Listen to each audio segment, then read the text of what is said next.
the back, or the buttock region. Buttock means a hump which is present on the dorsal aspect of the pelvic region. Okay, there is an hump, and actually the gluteal region, the gluteus means the hump, meaning of the gluteus. So the major contribution, and what is the peculiarity? Peculiarity is in this region we get abundant fat. Why? Fat is required because there are some bursa. What is bursa? Bursa means synovial fluid enclosed some sacs. They have been provided by the nature. As we are sitting over the ischial tuberosity, and on the ischial tuberosity, just on the medial aspect, we get bursa, which is called ischial bursa. And there are other bursa like trochanteric bursa. It is in association with the greater trochanter of the femur. We know the femur. So this is the greater trochanter. So in relation to the greater trochanter, we get trochanteric bursa. There is the insertion point of the gluteus maximus muscle, and in between gluteus maximus and vastus laterus there is another bursa which is called gluteofemoral bursa. So nature has provided this bursae, and also nature has provided abundant fat. When I was going to dissect in the morning, I preferred this body. Why? Because of the fact this is a lean and thin body. So there will be less fat, so dissection will be easier than the dissection on other bodies. We have to, so think of the fat, subcutaneous fat. Now, what is the extension? Extension of the gluteal region, we can, in front, this is the anterior superior iliac spine. Okay, anterior superior iliac spine here. Anterior superior iliac spine is here. So anterior limit is a line from the drawn from the anterior superior iliac spine. It will go down and it will touch here. This is the anterior limit. Then posterior limit, there is a natal cleft. In between two gluteal hump, there is a depression which is called the natal cleft. And again, that is been represented by the posterior superior, just medial to, and in the bony landmark, there is a posterior superior iliac spine, there is a dimple we can find.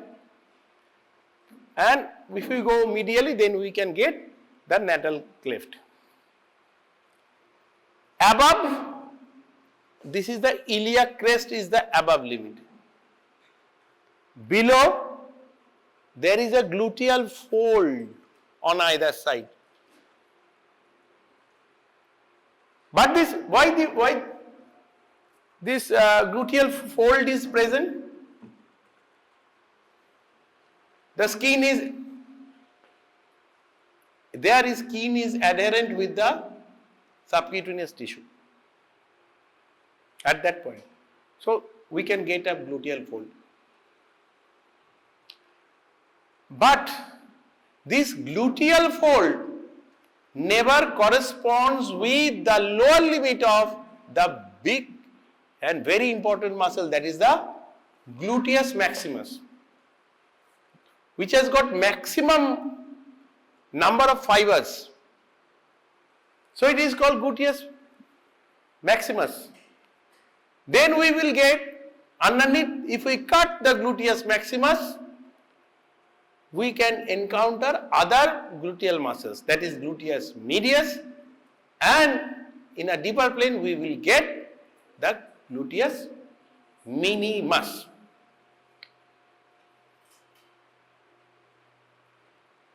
Now the funny thing is that if we cut the gluteus maximus, we can see there are several muscles which are in same plane. That means in the plane of gluteus medius. Okay, and I will show you those muscles. So here you can see the cut end of the gluteus maximus. Okay, it has got extensive origin from the outer sloping area of the posterior 1/3 of the iliac crest, from the whole of the sacrum and whole of the coccyx, and also from the area from the posterior, behind the posterior gluteal line. This is the posterior gluteal line.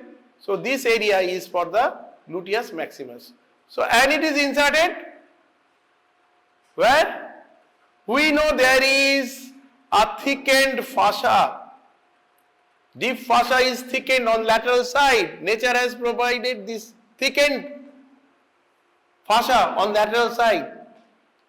From ilium to the tibia, the deep fascia in the thigh is called fascia lata. So fascia lata is thickened laterally. Purposefully nature has made it very thick because it can help to bear the weight of the body. How? It can keep the femur and tibia in a straight line. So there it should be very tight and tense. And also there is a muscle which is called tensor fascia lata, which tenses this fascia, which is incorporated above this Y-shaped. This iliotibial tract actually gets splitted to incorporate that muscle, that is called tensor fascia lata. Now we can see around 3/4 of the fiber are inserted into the superficial most fibers, or the 3/4 fiber are superficial and they are being inserted over the iliotibial tract. Only 1/4 of the fibers are present and they are inserted over the gluteal line. There is a gluteal line, we know it is present in the femur. In the posterior aspect, we can find a very rough area where the rest of the fiber, only the deep fibers, and only 1/4 of the muscle fibers are inserted there. So when this muscle will contract, it will tense this iliotibial tract. Okay. There are several actions. I am not going into the depth. Now we can see it is cut ends of the gluteus maximus. Then we can find this gluteus medius, which is also taking origin from this area in between anterior and posterior gluteal lines. And insertion, there is an oblique line present on the greater trochanter. Okay. Now what is the prime function of the gluteus maximus? Extension.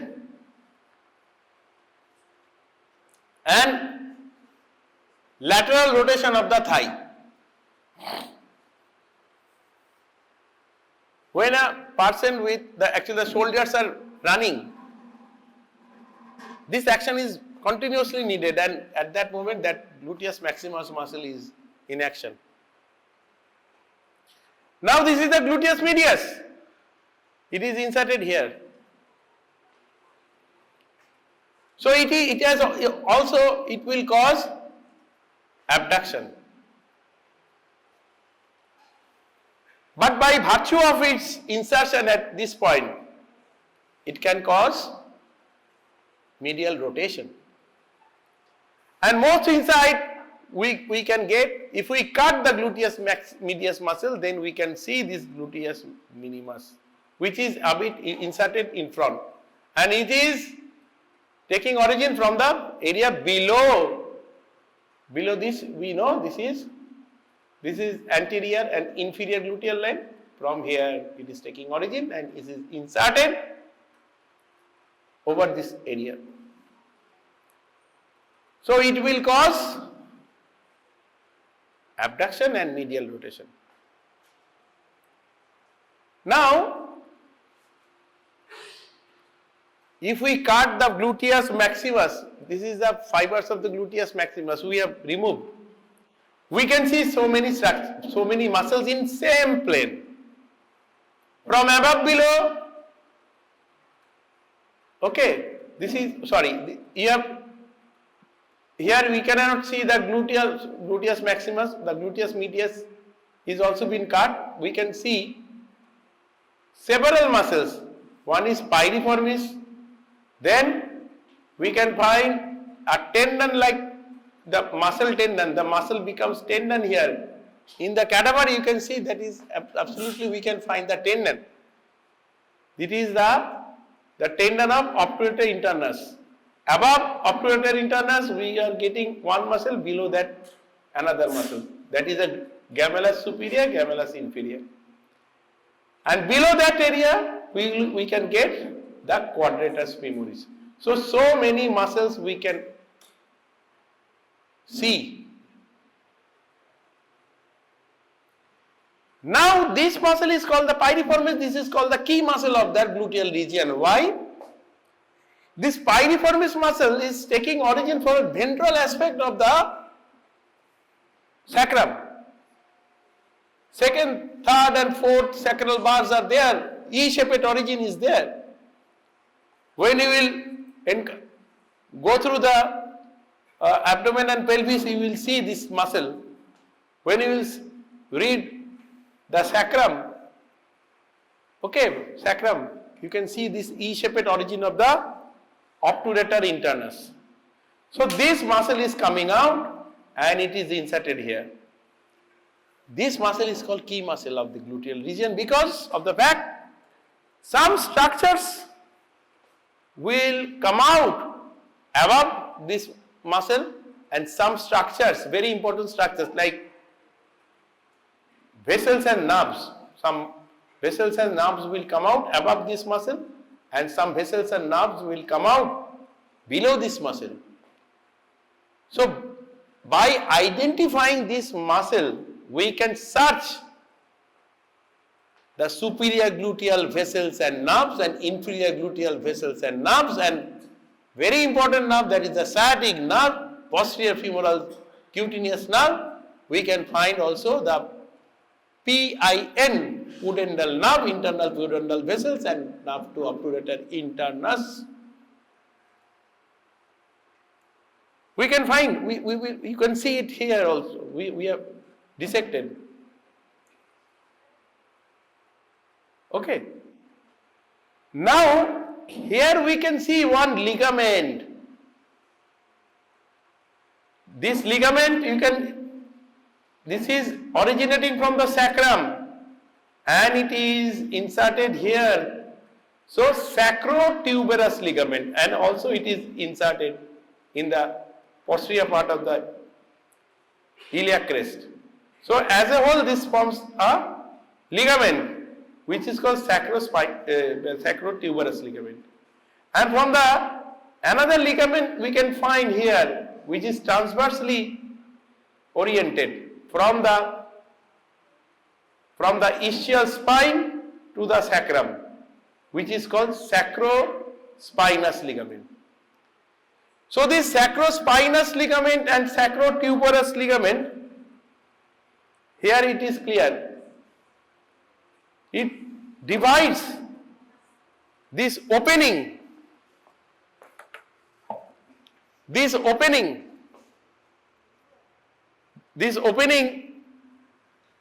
here we are getting sacrotuberous ligament and from here sacrospinous ligament. So it is been, this opening is divided into two parts. One is greater sciatic foramen and lesser sciatic foramen. This as a whole is called sciatic foramen, and this ligament sacrotuberous and sacrospinous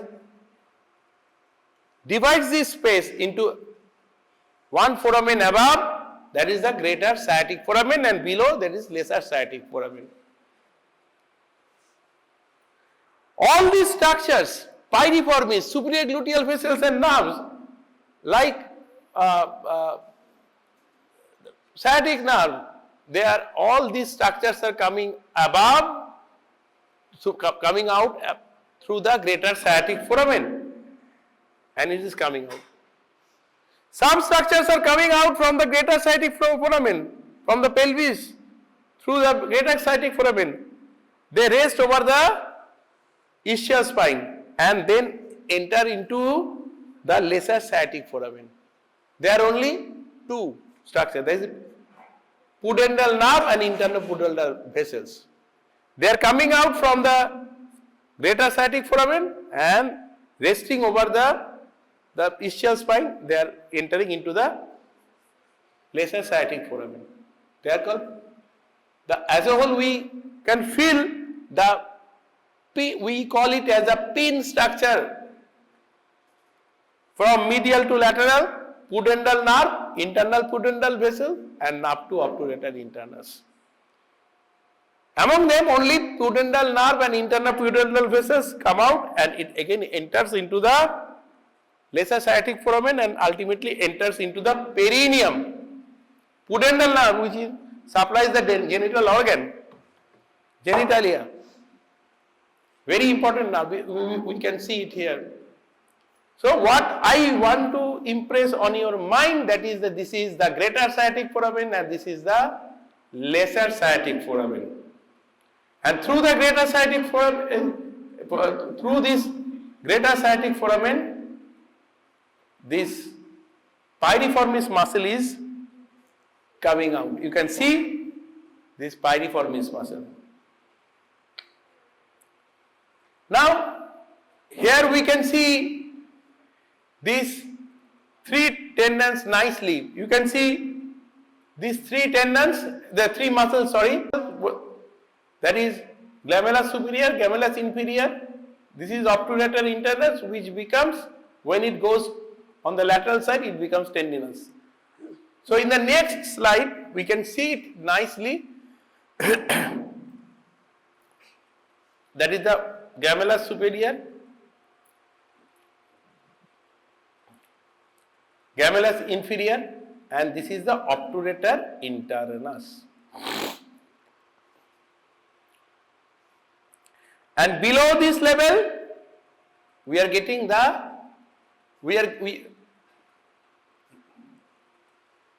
below this level we will get the quadratus femoris. If we cut quadratus femoris, then we can find another muscle which is in front, which is the obturator externus. We know this is a foramen which is called obturator foramen. In the pelvis we can find obturator foramen. One muscle is attached in front, which is called obturator externus. One muscle is attached inside, which is called obturator internus. So that muscle actually we can see we appear in this area. Okay. So most in front is the obturator externus. Here we can see these so many muscles in a diagram, the same muscles in a diagrammatic way. Gluteus medius, maximus is absent, cut, and we can find minimus, piriformis, gemellus superior, gemellus inferior, obturator internus and quadratus femoris. In this region, we have to search. This is the what I was telling you, that is the bursa. That is, one is in relation with greater trochanter, trochanteric bursa. One is ischial bursa, over which we sit. Ischial bursa is very important for the weavers. They constantly sit on the ischial tuberosity throughout the day. When they are weaving, you have seen the weaving.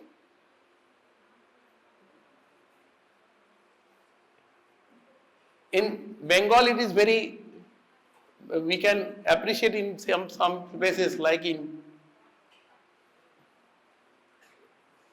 বলতে পারবে তাঁতের শাড়ির নাম খুব বিখ্যাত কোথাকার? শান্তিপুর, ফুলিয়া, ধনেখালি, হ্যাঁ ধনেখালি আছে না যে একটা জায়গা, তাহলে so there we can find these weavers. In Bengali it is called as tati. So they are I have seen in Shantipur, continuously they are weaving. So they are sitting all the day and over this ischial bursa. So there is tendency of inflammation of that bursa, which is called bursitis. And that bursitis, it has got special name which is called Weber-Bottoms deformity. Okay, which comes in short note.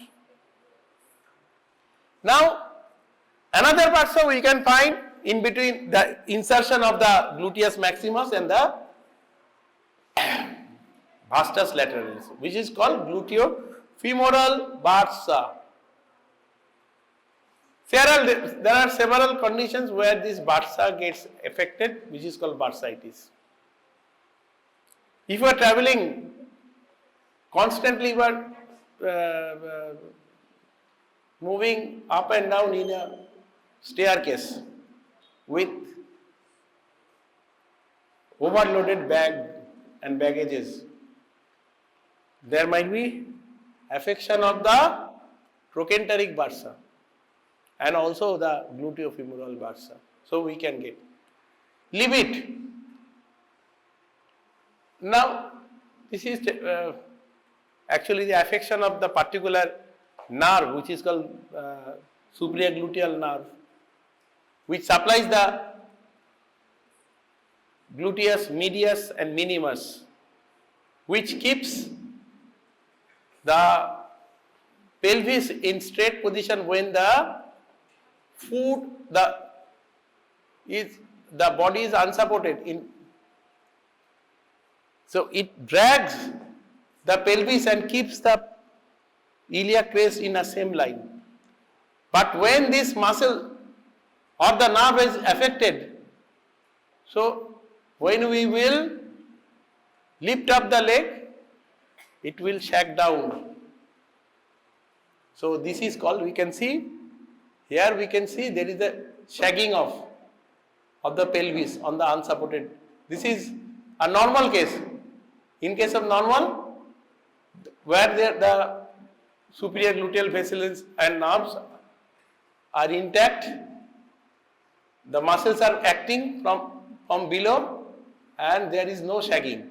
But if the nerve is not acting, is affected, the muscle is not acting, so it will, when it is unsupported, it will come down. Okay, so this is called Trendelenburg's test. Okay, that is, if you have some idea, then during orthopedics OPD? Okay, you can answer. Now, this is the very important diagram by which you can have some idea. We can find this is the key muscle of the piriformis. Above the piriformis, only this superior gluteal vessels and nerves come. Okay, this superior gluteal vessel and nerve, and this nerve is divided into upper and lower branch. Lower branch actually moves in hand with the inferior branch of the superior gluteal vessel. Okay. So above the piriformis, you just remember only superior gluteal vessels and nerves. But below the piriformis, you can see one thick nerve is coming out. Very, very thick nerve. That is the sciatic nerve. Okay. And along with the sciatic nerve, one nerve is moves in hand, and it is present posterior-medially, which is the posterior cutaneous nerve. Okay. Now we can also find inherited superior gluteal vessels and nerves. Below the piriformis, first structure from lateral to medial is the inferior gluteal vessels and nerve. Then we are getting the sciatic nerve. Then we are getting the posterior femoral cutaneous nerve. Then also we will get other nerves like nerve to obturator, nerve to the quadratus femoris. And most medially we can see from medial to lateral, that is the pudendal nerve, internal pudendal vessel, and nerve to obturator internus, which are called the pin. We have dissected, I have dissected most of the structures, but Kaushik sir has dissected the medial most structures, that is the, and also these three tendons, there are three muscles, glamellus superior, glamellus inferior, and obturator internus. I was struggling from 11 am. Kaushik sir came and told me, Srijitda, whatever you have done, let me do the dissection of the glamellus superior, inferior in this body. Peculiarly, we are getting it in a deeper plane. Taito? Kaushik? So, we was haunting. Where? They cannot go. Where they are? Actually, they remain in the same plane. We can see, this is the plane of gluteus medius, then minimus, then piriformis, they should be in the same plane. But here these tendons, glamellus superior, glamellus inferior, and obturator internus, they are as a whole called tricipital tendon. Tinte ache? So they are called tricipital tendon, but they are present in a deeper plane. Lean and thin body. So it has no fat, nothing. So it has, we got it in a deeper plane. And medial to that, we got the pudendal nerve, internal pudendal vessel, and up to obturator internus. Now, this, just remember, this glamellus superior and glamellus inferior, they are parasites regarding their nerve supply. No singular for them. Nerve which is meant for obturator internus, it also gives a tweak to the glamellus superior. And another nerve which is coming down, which is which is also moving with the sciatic nerve, supplies this muscle, that is the obturator, this is the quadratus femoris. Quadratus means quadrangular shaped muscle. Okay. It is coming out from the area where this is the ischial tuberosity. From here it is coming out. Okay. And it is inserted in the quadrate tubercle. We can feel the quadrate tubercle. This is the anterior gluteal line, posterior gluteal. Posteriorly we can also find a crest, where we can find a elevation which is called the quadrate tubercle. So the nerve which is coming out along with the sciatic nerve, which is known as nerve to quadratus internus, it supplies the quadratus femoris, and also it gives a tweak to the glomerulus inferior. So they are the tricipital tendons. Okay.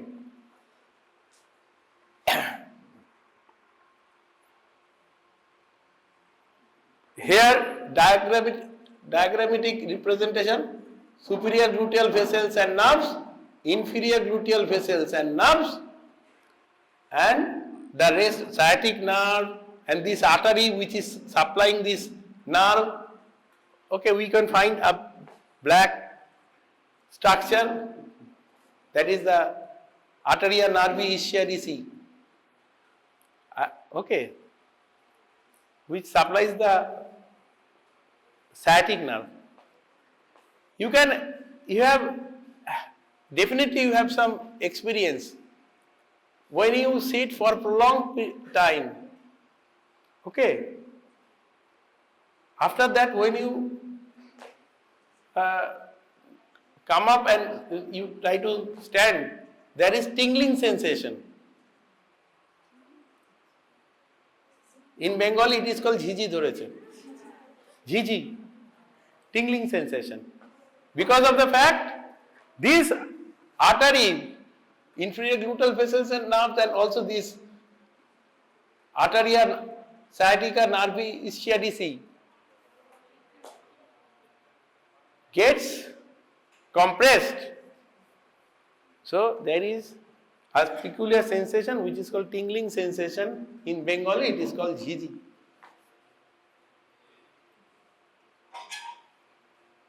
So we can find this artery also, but very thin artery. Okay. And also we can find this pudendal nerve, internal pudendal vessel, and nerve to obturator internus. You can find the superior gluteal vessels and inferior gluteal vessels.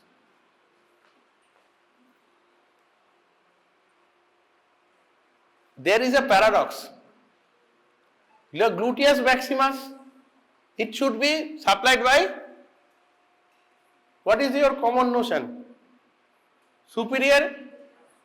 No, the gluteus maximus should be supplied by which artery? What is your common notion, common sense? Tell me. Don't get it. No hesitation.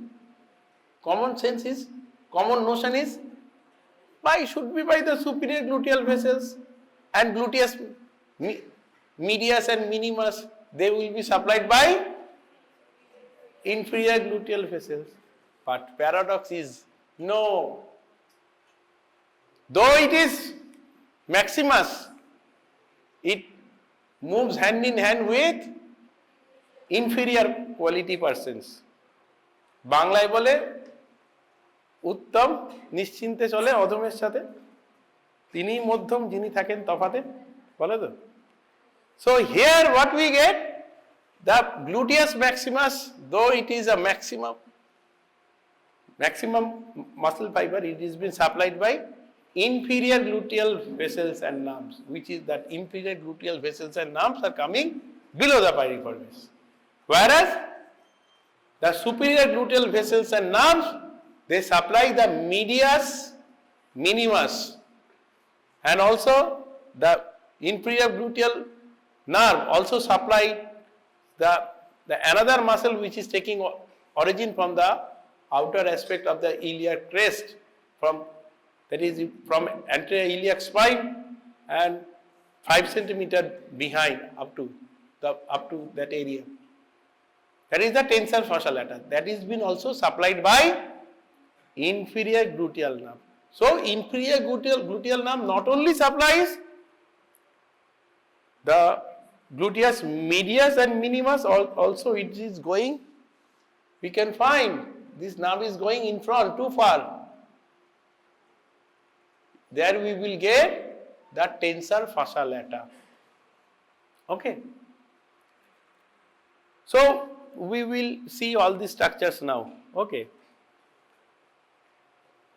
Clear? And another point I should mention. During our, what we do, some injection procedures. What is the preferred site?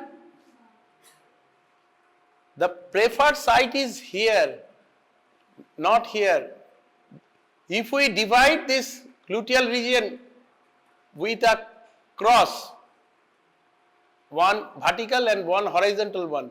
So upper lateral part, this is upper medial part, this is lower medial and lower lateral. This upper lateral part is safe for intramuscular injection, because it is very much clear in the lower lateral part, if you inject, you may damage this nerve, the sciatic nerve.